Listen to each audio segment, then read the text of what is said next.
Hai teman-teman, kembali lagi di YouTube channel Dosen Genzi. Kali ini kita akan membahas seputar dunia jurnal publikasi dan cara menghitung angka kredit jurnal dosen. So, let's get started.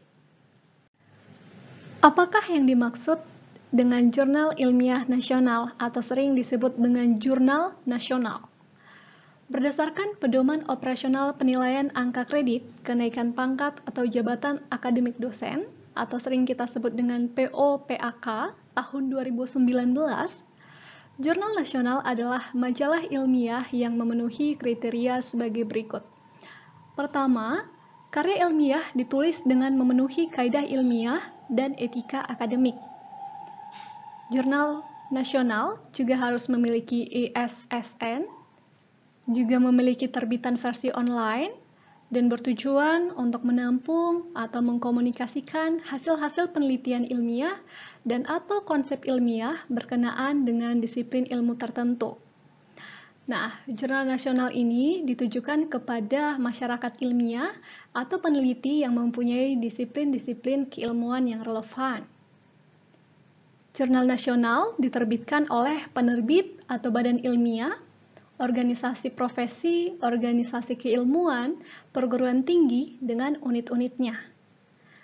Nah, bahasa yang digunakan dalam jurnal nasional adalah bahasa Indonesia dan atau bahasa Inggris dengan abstrak dalam bahasa Indonesia dan atau bahasa Inggris. Jurnal nasional juga memuat karya ilmiah dari penulis yang berasal dari paling sedikit 2 institusi yang berbeda.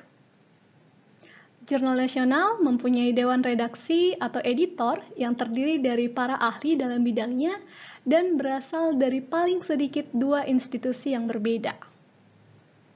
Dan angka kredit setiap karya ilmiah maksimal 10. Nah, apakah yang dimaksud dengan jurnal ilmiah nasional terakreditasi? Jurnal nasional terakreditasi adalah majalah ilmiah yang memenuhi kriteria sebagai jurnal nasional dan mendapat status terakreditasi dari Kemenristek-Dikti atau Kemdikbudristek dengan masa berlaku hasil akreditasi yang sesuai. Nah, dalam hal Kemenristek-Dikti atau Kemdikbudristek belum menerbitkan akreditasi berdasarkan permohonan akreditasi ulang, maka hasil akreditasi jurnal ilmiah sebelumnya tetap berlaku. Kalau sebelumnya kita bahas mengenai jurnal ilmiah nasional, ya, untuk part yang ini adalah jurnal ilmiah nasional terakreditasi. Jadi itu 2 poin yang berbeda. Kemudian, selanjutnya, apa yang dimaksud dengan jurnal internasional? Nah, jurnal internasional yang berkualitas harus memenuhi kriteria sebagai berikut. Pertama, karya ilmiah yang diterbitkan ditulis dengan memenuhi kaidah ilmiah dan etika. Ya, jurnal internasional juga memiliki ISSN, ditulis dengan menggunakan bahasa resmi PBB, Arab, Inggris, Prancis, Rusia, Spanyol, atau Tiongkok, memiliki terbitan versi online. Dewan redaksi atau editorial board-nya adalah pakar di bidangnya paling sedikit berasal dari 4 negara. Artikel ilmiah yang diterbitkan dalam satu nomor terbitan paling sedikit penulisnya berasal dari 2 negara. Alamat jurnalnya dapat ditelusuri secara daring atau online. Nah, editor boards dari jurnal dapat ditelusuri daring dan tidak ada perbedaan antara editor yang tercantum di edisi cetak dan edisi daring. Kemudian, proses reviewnya harus dilakukan dengan baik dan benar. Jumlah artikel setiap penerbitan adalah wajar dan format tampilan setiap terbitan tidak berubah-ubah. Tidak pernah diketemukan sebagai jurnal yang tidak bereputasi atau jurnal meragukan oleh Ditjen Dikti atau Ditjen Sumber Daya dan Iptek atau tidak terdapat pada daftar jurnal atau penerbit kategori yang diragukan. Ya, serta memiliki indikator. Pertama, diterbitkan oleh perguruan tinggi atau penerbit yang kredibel, atau asosiasi profesi internasional bereputasi, dan terindeks oleh basis data internasional yang bereputasi, contoh Web of Science atau Scopus dengan SGR jurnal yang sama atau kurang dari 0,1 atau memiliki JIF Web of Science kurang dari 0,05. Kemudian, apa yang dimaksud dengan jurnal internasional bereputasi? Ya, kalau sebelumnya jurnal internasional, sekarang kita bahas apa itu jurnal internasional bereputasi. Jurnal internasional bereputasi harus memenuhi kriteria sebagai berikut. Pertama, karya ilmiah yang diterbitkan ditulis dengan memenuhi kaidah ilmiah dan etika. Harus memiliki ISSN, ditulis dengan menggunakan bahasa resmi PBB, baik Arab, Inggris, Prancis, Rusia, Spanyol, dan Tiongkok. Memiliki terbitan versi online. Dewan redaksi atau editorial board-nya adalah pakar di bidangnya, paling sedikit berasal dari 4 negara. Artikel ilmiah yang diterbitkan dalam satu nomor terbitan paling sedikit penulisnya berasal dari 2 negara. Alamat jurnalnya juga dapat ditelusuri secara daring. Editorial boards-nya dari jurnal tersebut juga dapat ditelusuri secara daring dan tidak ada perbedaan antara editor yang tercantum di edisi cetak dan di edisi daring. Proses reviewnya dilakukan dengan baik dan benar. Jumlah artikel setiap penerbitan adalah wajar dan format tampilan setiap terbitan tidak berubah-ubah. Tidak pernah diketemukan sebagai jurnal yang tidak bereputasi atau jurnal meragukan oleh Ditjen Dikti atau Ditjen Sumber Daya dan Iptek atau tidak terdapat pada daftar jurnal atau penerbit kategori yang diragukan. Jadi, teman-teman harus mengetahui juga bahwa ada jurnal yang meragukan, ya. Jurnal internasional bereputasi ini juga memiliki beberapa indikator. Pertama, diterbitkan oleh asosiasi profesi ternama di dunia atau perguruan tinggi atau penerbit yang kredibel. Kemudian, jurnal internasional bereputasi ini terindeks dalam basis data internasional bereputasi yang diakui oleh Kemenristek Dikti atau Kemdikbudristek. Contohnya, Web of Science dan atau Scopus dengan nilai SGR jurnal di atas 0,1 atau memiliki JIF Web of Science paling sedikit 0,05. Nah, jurnal berstatus coverage discontinued dan cancelled di Scopus atau SciMago dapat dipertimbangkan untuk pemenuhan syarat khusus jika dapat menunjukkan bukti korespondensi proses review dan memiliki kualitas tulisan yang baik.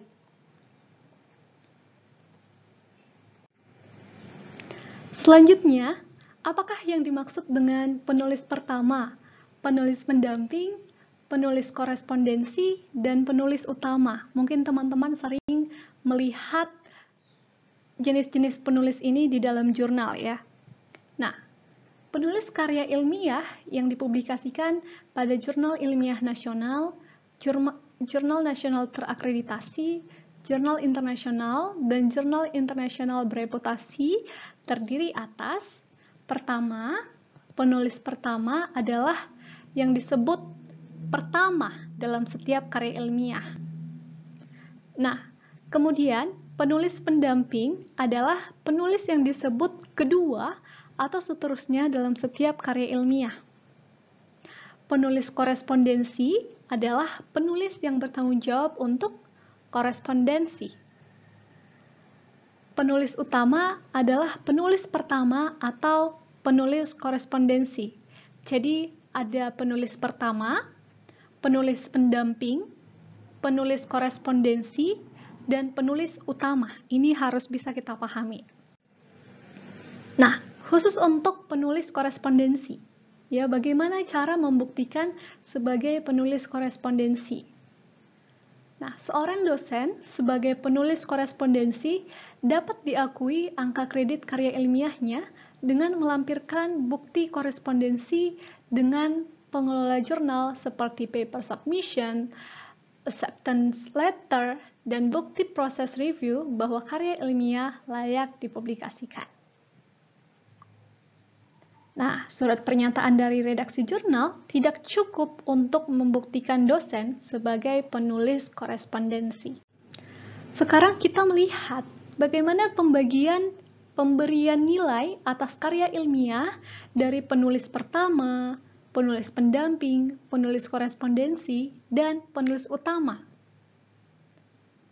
Nah, penulis pertama sekaligus sebagai penulis korespondensi berhak mendapatkan nilai 60% dari angka kredit karya ilmiah tersebut.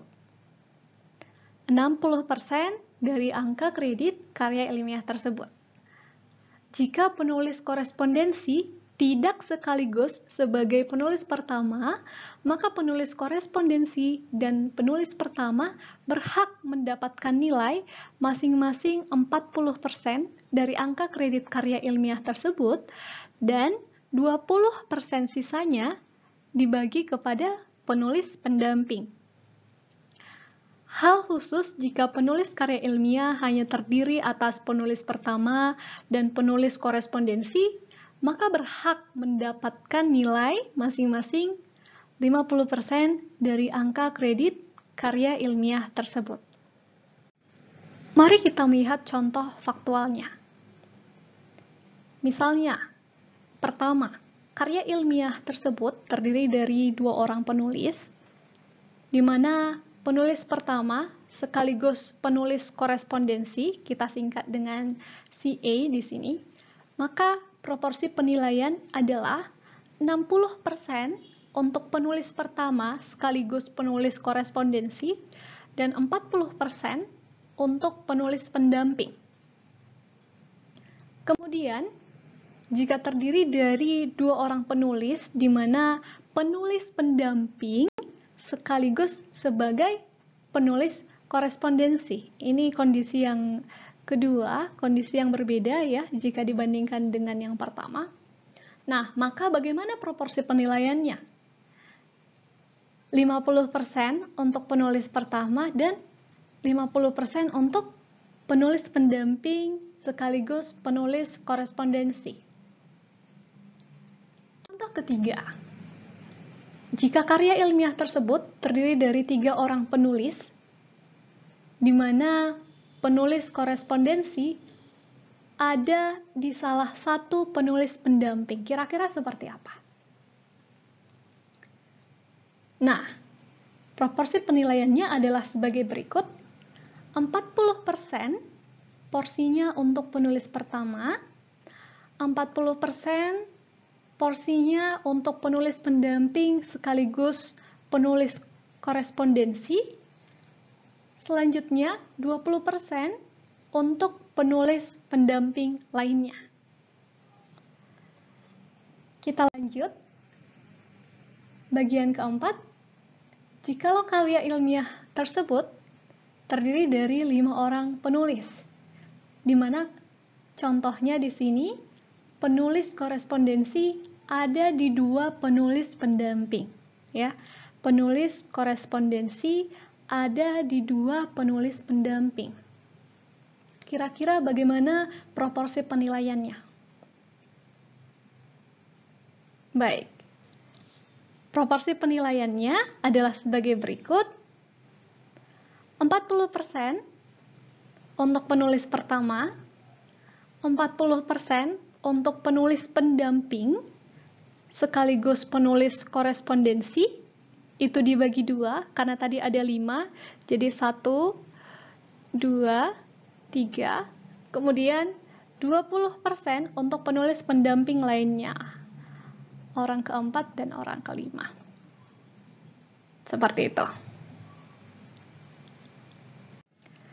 Mari kita melihat contoh kasus perhitungan angka kredit jurnal dosen. Bapak Jono dan Bapak Utila baru saja mempublikasikan artikelnya di Jurnal Nasional Terakreditasi Kemendikbudristek peringkat 1 dan 2 dengan angka kredit 25. Angka kredit 25 ini dari mana?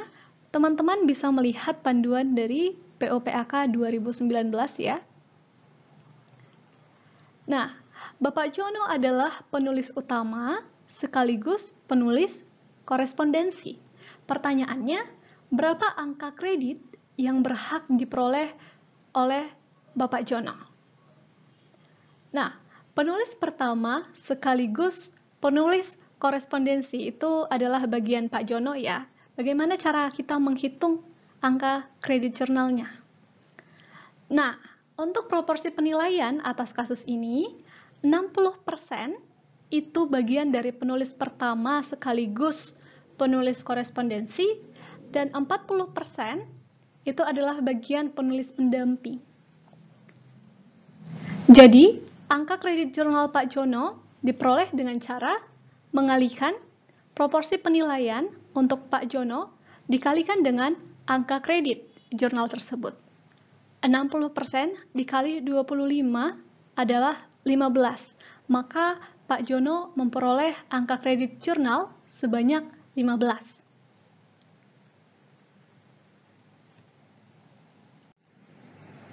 Bagaimana teman-teman? Apakah sudah lebih jelas? Semoga teman-teman dapat memahami video penjelasan mengenai perhitungan angka kredit jurnal dosen. Satu quote untuk kita dari Malcolm X, pendidikan adalah tiket ke masa depan. Hari esok dimiliki oleh orang-orang yang mempersiapkan dirinya sejak hari ini. Thank you for watching. Semoga video ini bermanfaat bagi Anda. Like jika kamu suka video ini dan subscribe jika ingin berlangganan. Sampai jumpa.